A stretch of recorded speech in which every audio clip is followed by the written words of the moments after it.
अभी अमेरिका की तरफ से जो टैरिफ लगाने की बातें की जा रही हैं भारत पर, भारत में इस वक्त वो कहते हैं ना मुसीबत पड़ी हुई है, उनका मीडिया चीख रहा है, उनके अपने लोग सवाल कर रहे हैं कि अमेरिका के साथ आप इतने अच्छे से अच्छे ताल्लुकात में थे, फिर इतना टैरिफ की बातें क्यों हो रही हैं?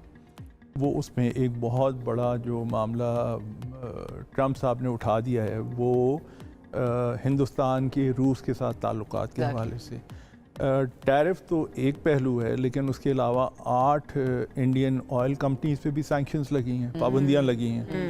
4 इंडिया की शिपिंग कंपनीज पे भी पाबंदियां लगी हैं, और ये पाबंदियां सिर्फ इस वजह से लगी हैं क्योंकि ये 8 जमा 4 12 कंपनीज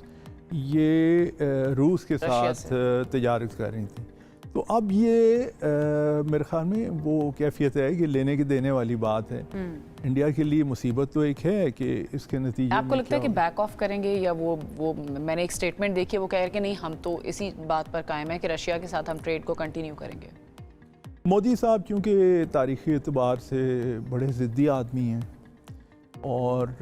ज़िद का कभी बहुत ज़्यादा नुकसान भी होता है,